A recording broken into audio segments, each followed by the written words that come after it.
Good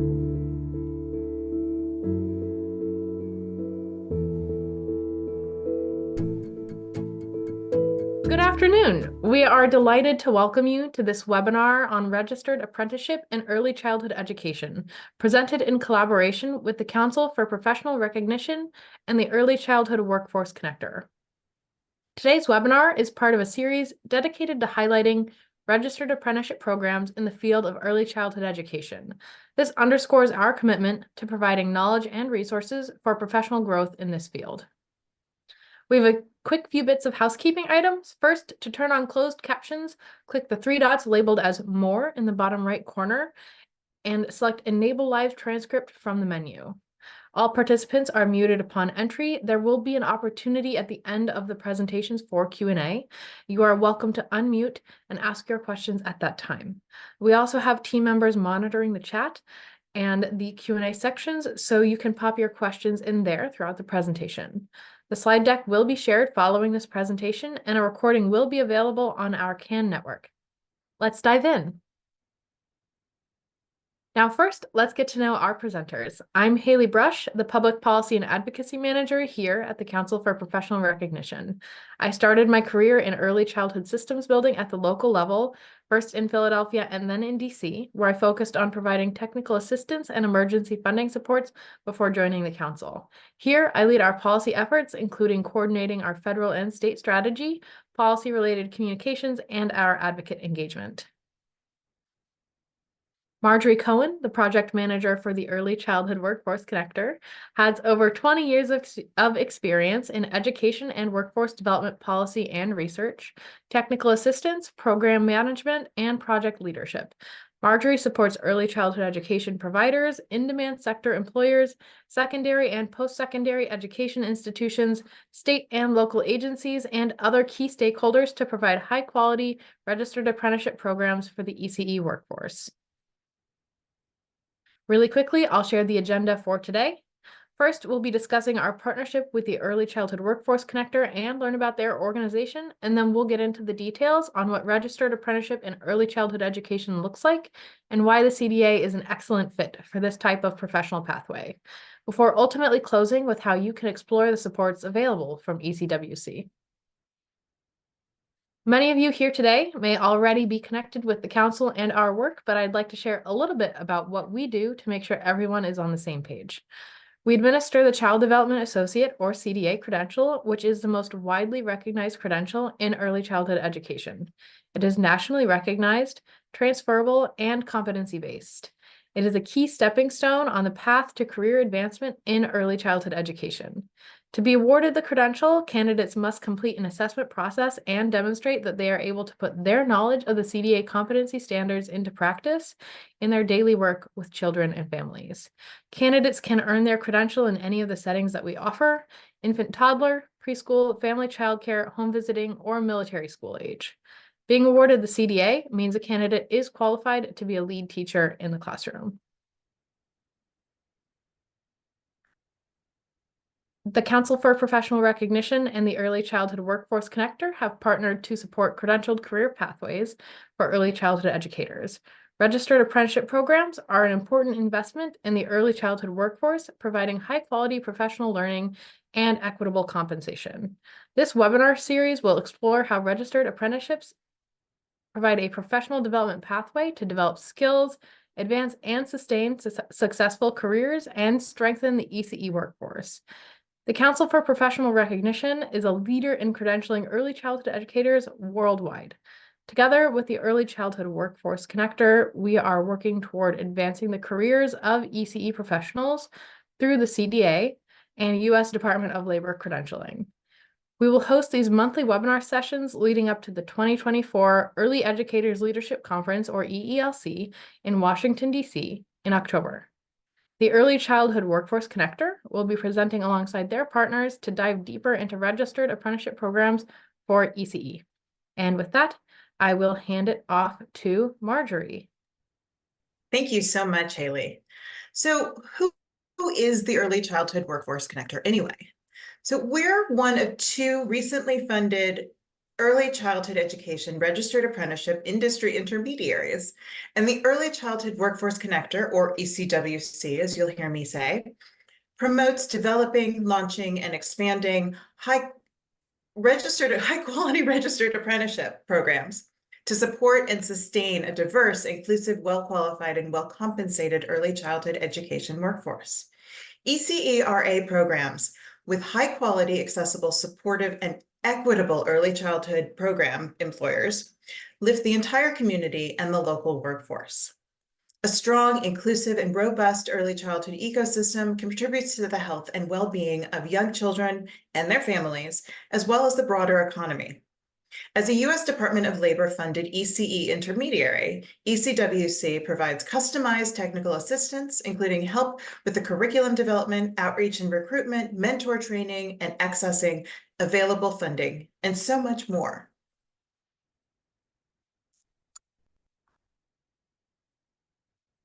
Yay. Okay. That's one too many. All right. So as I mentioned, we are one of two early childhood industry intermediaries. But this is a list and it's hard to see. So please look at it once you get the PowerPoint. But here's a list of all 20 industry intermediaries that the Department of Labor is currently investing in. You can see that each group supports sector-specific registered apprenticeship programs, meaning each industry has its own intermediary. I've highlighted the 3 early childhood industry intermediaries. 2 of us are early childhood education only, and the other one is actually the care economy, which is much broader.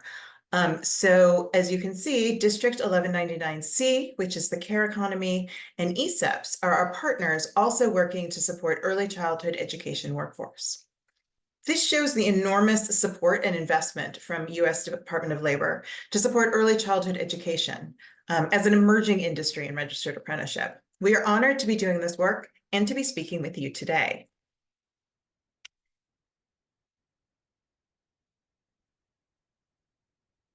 Man, sorry. So let's start with a quick little audience poll. How would you rate your current knowledge of registered apprenticeship in early childhood? None, a bit, definitely some, or everything. I'm going to give a moment or two for folks to record their poll answer. And then I'm going to ask my colleague Kimberly Ferris to read out the results. All right, it looks like our results are coming in. For none, we have 33%, a little bit, 27%, definitely some as 37%, and 3% no everything. Great, thank you. So that's really helpful for us to know. So because we sort of anticipated this, I'm going to go ahead and give a little primer in what registered apprenticeship really is.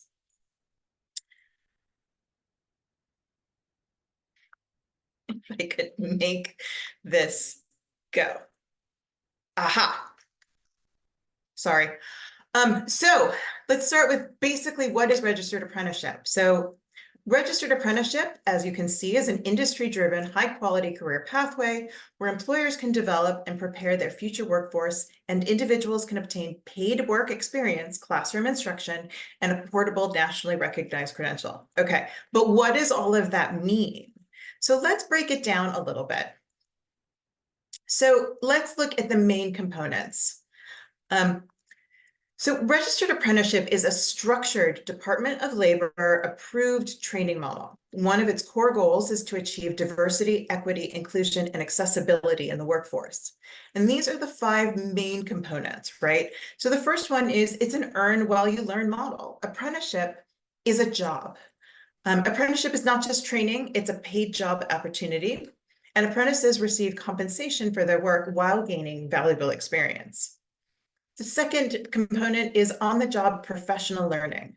So apprentices engage in hands-on learning within an ECE setting. Practical experience is a fundamental aspect, providing real-world application of these skills. The third key component is ECE-related coursework. So apprentices undertake coursework directly related to early childhood education. The curriculum enhances theoretical knowledge, ensuring a comprehensive educational experience. The fourth key component is mentorship and coaching. So experienced ECE professionals guide and mentor apprentices, and personalized coaching contributes to professional development and skill enhancement. And finally, the U.S. Department of Labor nationally recognized credential. Upon completion, apprentices earn a nationally recognized credential from the U.S. Department of Labor. The credential validates the skills and the knowledge they gain throughout the apprenticeship. In some cases, you will also receive a CDA. And so it depends on what your registered apprenticeship is aiming towards. Okay, so let's talk a little bit about what is sort of confusing, but is the U.S. apprenticeship system. So how it works in the US. So within the US apprenticeship system, there are two different ways apprenticeships are registered. 29 states and territories, as of right now, are known as State Apprenticeship Agency states, or SAA states. That means these states are approved by US Department of Labor to register their own apprenticeships. For the other 26 states and territories, they are known as US Department of Labor Office of Apprenticeship States, or OA states. That means that those states work directly with the Office of Apprenticeship to register apprenticeships. Basically, OA states are part of a larger national system, and SAA states have their own systems. Practically speaking, all apprenticeships have the same foundational requirements. OA is basically the base, and dark blue states often include additional requirements, or different approval processes, or both. You might want to take a look at this map and take a moment to identify your state and whether it's dark blue or lighter blue. Okay. So I know a lot of people have heard of a lot of different type of work-based learning programs. Things like internships or apprenticeship with sort of a small a, or an actual registered apprenticeship, which again is DOL approved, and it's a very specific structured training program, right? So what's the difference between all of them? So as we said, work-based learning programs come in different shapes and sizes, and it's important to know the difference between a program that says it's an apprenticeship and a program officially registered as an apprenticeship. So as opposed to entry-level work, RA is increasing knowledge and skill through nationally defined competencies. There's support from a nationwide network of RA and workforce development specialists. There's access to funding and other resources from federal programs. In many states, not all, but many states, businesses qualify for RA employer tax credits and/or tuition benefits for the apprentices. Finally, as we said before, graduates receive a nationally recognized credential. Okay, so we talked about registered apprenticeship, but why would we want to do it in early childhood? It's an emerging industry for registered apprenticeship, and it's an important investment in the early childhood workforce that providing high quality professional learning and equitable compensation. ECE RA programs with high quality, accessible, supportive, and equitable early childhood employers lift the entire community, as I mentioned before, and benefit families and the local workforce. This is a really important investment. ECE professionals advance their knowledge, skills, and credentials through RA. They receive access to many support services. And early childhood RA programs are strongly committed to diversity, equity, inclusion, and accessibility, as I mentioned earlier, particularly when it comes to recruiting and retaining ECE staff. Registered apprenticeship enhances a strong career pathway within ECE. And RA also has access, as I mentioned before, to multiple funding opportunities specifically for RA programs. So let's talk a little bit more about how RA works for ECE. All right, so right now, there are currently 3 registered early childhood education apprenticeable occupations. Apprenticeable is a word that DOL loves and Microsoft Word hates. Through the Department of Labor, right? So early childhood educator, as you can see, early childhood teacher assistant, and child care development specialist. These titles reflect diverse roles within the field of early childhood education, childcare programs, and family childcare homes. Depending on the specific state, organization, or program, individuals may hold one of these titles or an alternative title, such as child development teacher, preschool teacher, paraeducator or paraprofessional, teacher aide, teacher assistant, and daycare teacher. I also just want to mention that we are working with our partner in Kentucky on federal recognition of their very successful early childhood director apprenticeship. It's a program, again, in Kentucky, and Kentucky is an SAA state, as you might have noticed. And so that they have the ability to determine their own apprenticeable occupations, whereas OA states must follow USDOL's list of apprenticeable occupations.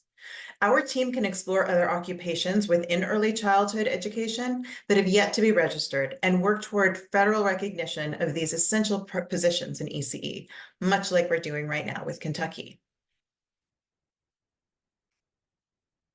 Too far. Okay. So what is the benefit of registered apprenticeship? Why do we want to do this? So specifically for early childhood providers and employers, the benefits of registered apprenticeship include improved employee retention. In fact, 90% of apprentices remain with their host employer after completing the program, which is pretty amazing. There's customized professional learning, as I've mentioned, recruitment of diverse and skilled employees, and the always important federal and state funding. So what is the benefit for the apprentices themselves, for career seekers and professionals who are already in early childhood, often known as incumbent workers? So for apprentices who are both new, either folks that are new to early childhood and those that are already employed at early childhood centers who are looking to increase their skill and credentials, and as I said before, they're known as incumbent workers. The benefits of registered apprenticeship include a lot of what we've mentioned, right? Paid employment with progressive wages, enhancement of knowledge, skills, and competencies. They get coaching, they get mentoring, they have the nationally recognized credentials, and it's a really great entry point for a sustainable career pathway in early childhood education. So I am going to turn it back over to Haley to talk a little bit about how you can align the CDA with registered apprenticeship.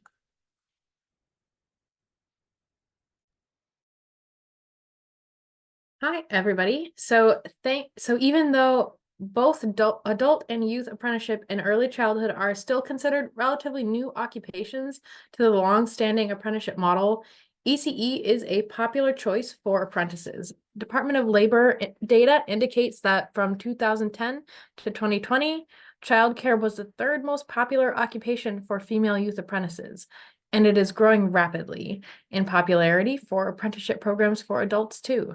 So the council is paying attention to where the CDA fits into this important career pathway, including what's happening on the ground.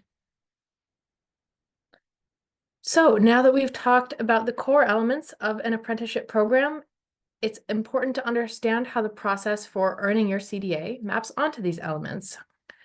So time for a quick knowledge check. Which elements of registered apprenticeship overlap with the process to earn your CDA?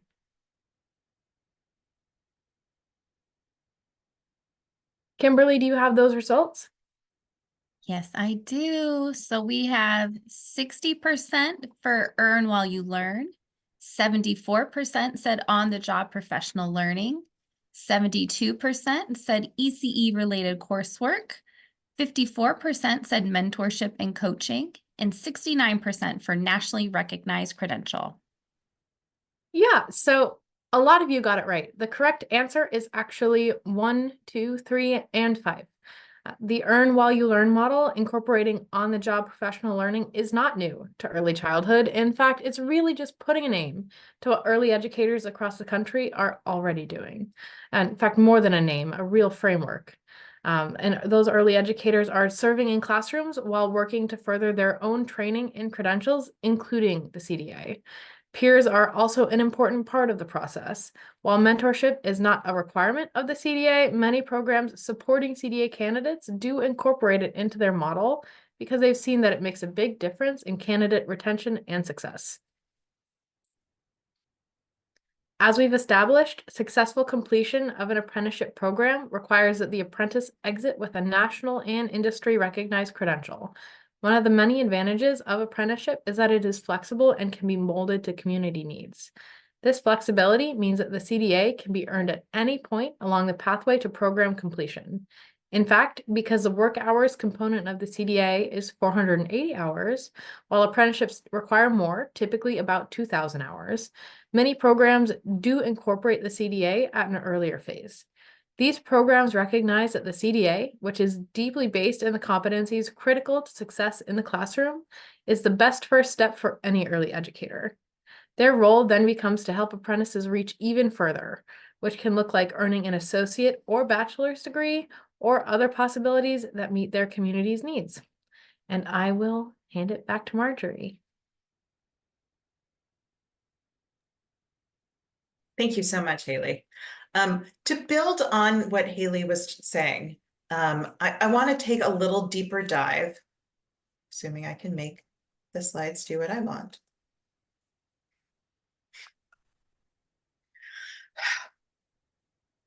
Okay, thank you.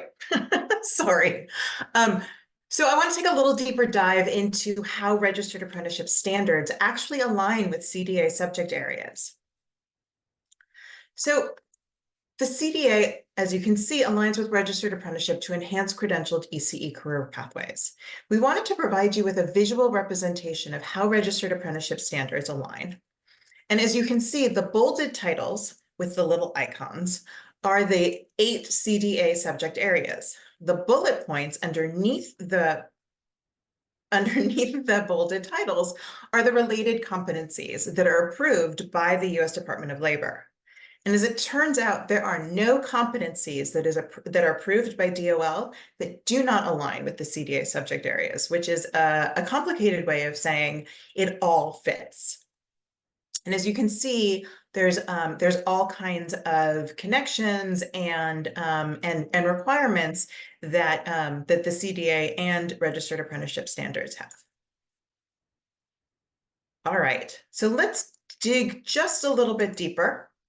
And let's look at the first CDA subject area. As you can see, safe and healthy learning environment, and it easily integrates into the competencies of registered apprenticeship through the on-the-job training and the coursework.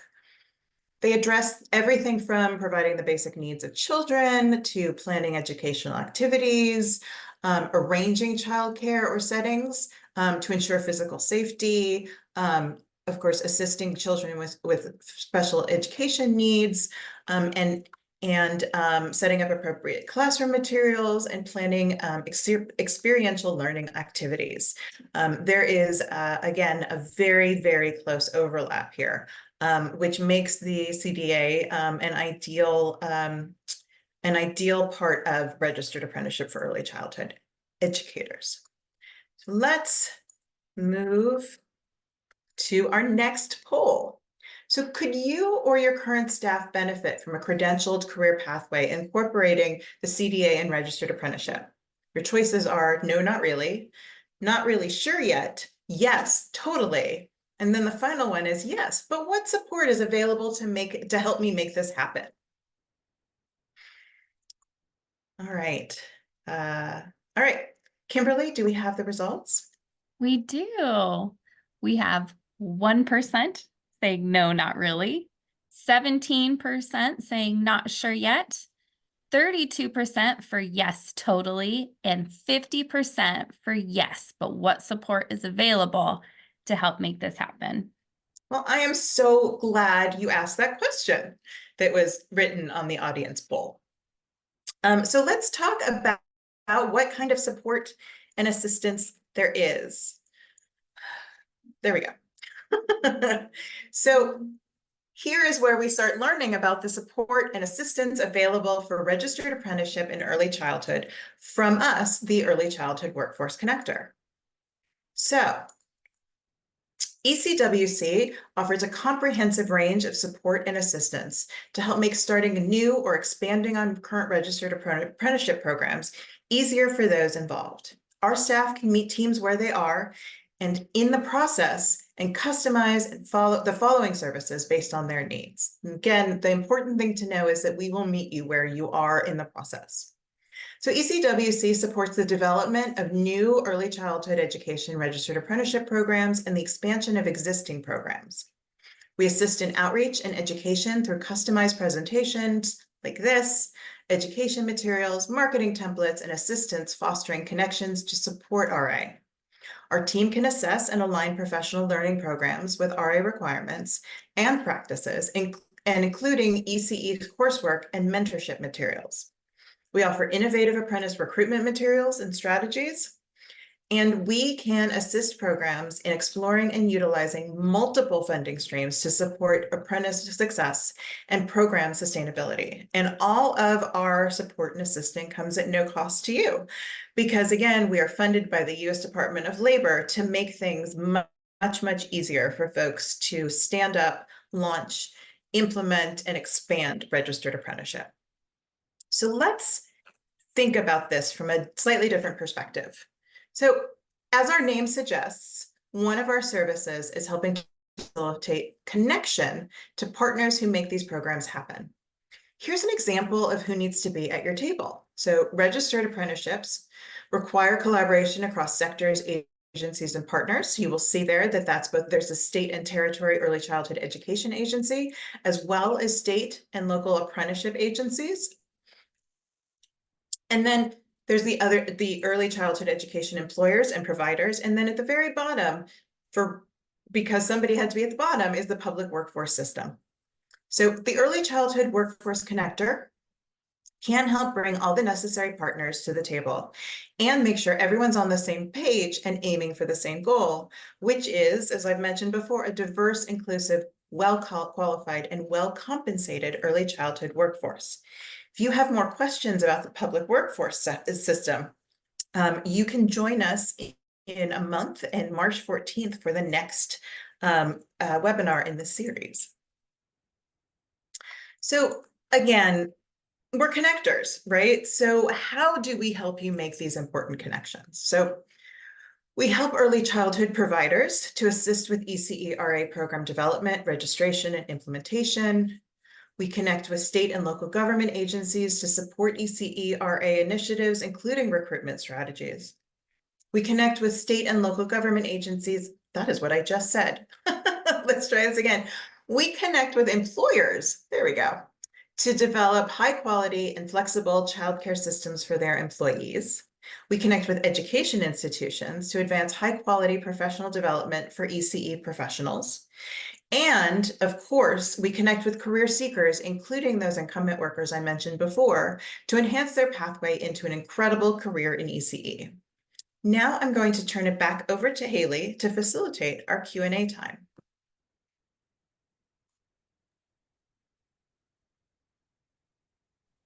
Thanks, Marjorie. Now I'll open up the floor for questions. Kimberly, do you have a readout on the questions for us? Yeah, we have quite a few that are coming through the chat. The first one that I'd like to highlight is, can we talk about how can a CTE program be involved with registered apprenticeship? And is there space for youth apprenticeship? That's a great question. I'll start that, but I think, Haley, you've got some important experience with this. So I do want to say that registered apprenticeship can connect to high school or community college CTE. CTE is both K-12 and post-secondary. And so those CTE programs can help increase the training pathway into ECE. There's also an opportunity for these programs to become a registered youth apprenticeship program, which is something that we can discuss in a future webinar. Haley, did you want to add anything? Yeah, just really quickly here. As you mentioned, the youth apprenticeship space is frankly very much in its infancy, especially considered or in relationship to the long history that registered apprenticeship has had for adults. But luckily, there is already a good fit with the CDA for high school programs. We have a high school CDA that many career and technical education programs take advantage of for early childhood education, which is a good fit as the youth apprenticeship space begins to merge into the high school space or the youth apprenticeship space as well. Kimberly, I think we have more questions. We do. Have you worked with Head Start, or who else can be a sponsor of a registered apprenticeship? Okay, I'm going to take those one at a time. So have we worked with Head Start? We have. So I'm going to give you a couple examples that come to mind immediately. Our partner, the Southwestern Oregon Workforce Investment Board, is a workforce development board that sponsors an ECE registered apprenticeship program. And they have 2 Head Start programs that act as employer partners, which is super impressive. The other immediate example that comes to my mind is the YWCA Metro St. Louis. They also sponsor a program with a few Head Start employers, and they are looking to grow. So there's a lot of interest on the part of Head Start to really partner with Registered Apprenticeship.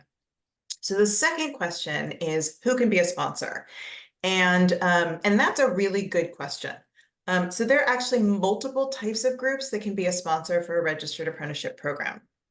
For instance, community-based organizations, faith-based organizations, a state agency, the Kentucky Governor's Office of Early Childhood is a sponsor of 3 different registered apprenticeship programs.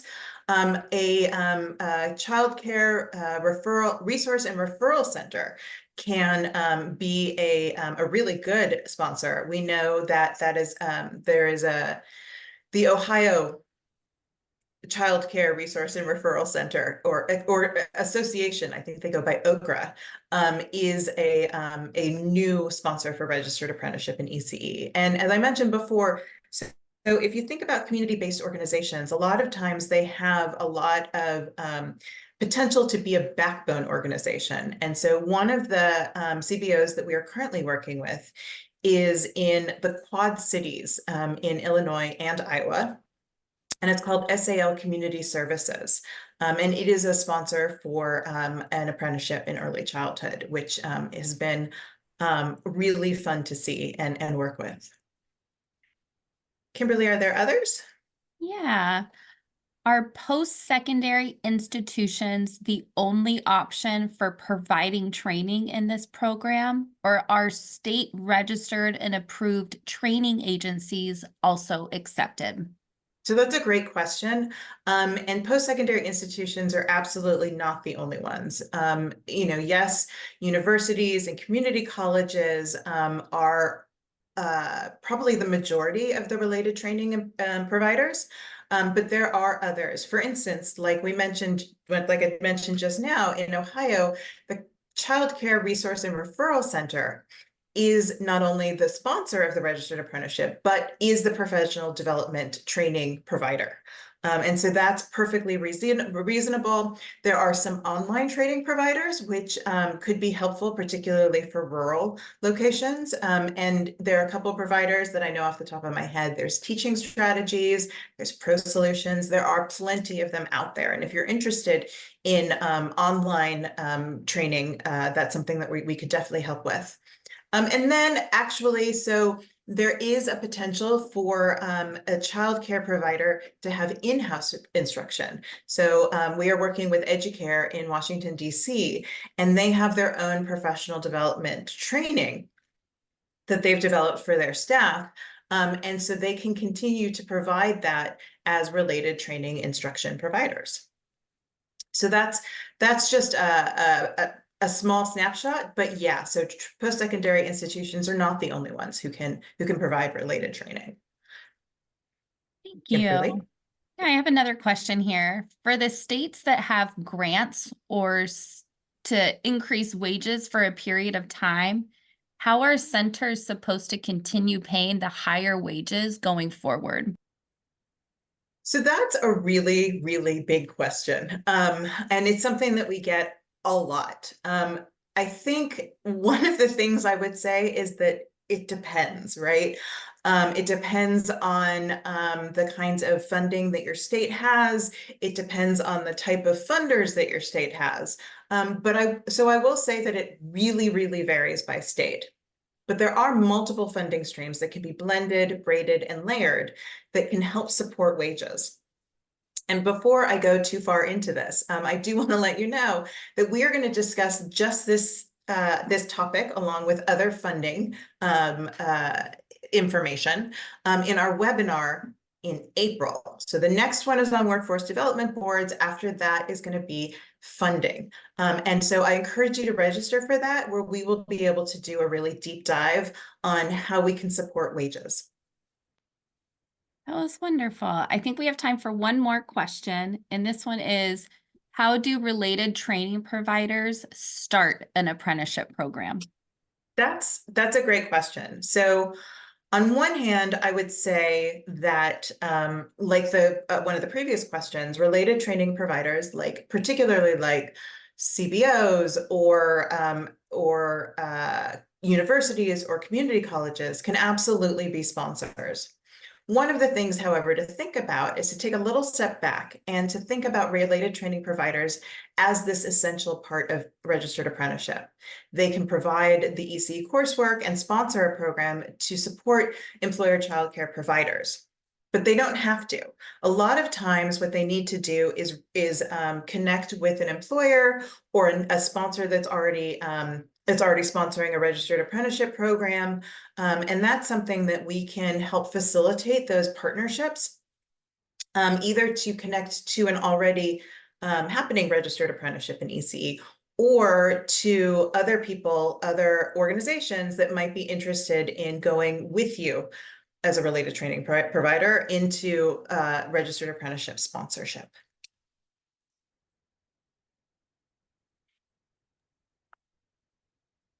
Okay, so that was our last question. And now we have a few closing items. At the top of this webinar, we mentioned the Early Educators Leadership Conference, where we hope you'll join us for the culminating session of this series. You can find more information on the council website. Registration is now live. Next sessions in this series will focus on workforce development systems, as Marjorie has mentioned, and navigating funding streams for apprenticeship programs, and we hope you will join us there. Registration for those sessions is available on the Council Alumni Network. Anyone can join the network, regardless of whether you have earned your CDA or not, and you don't have to join CAN to register for these series, but we hope that you do. And in closing, a reminder to stay connected with us via all our various channels, and that we will share this slide deck. Thank you for joining us today. Thank you so much.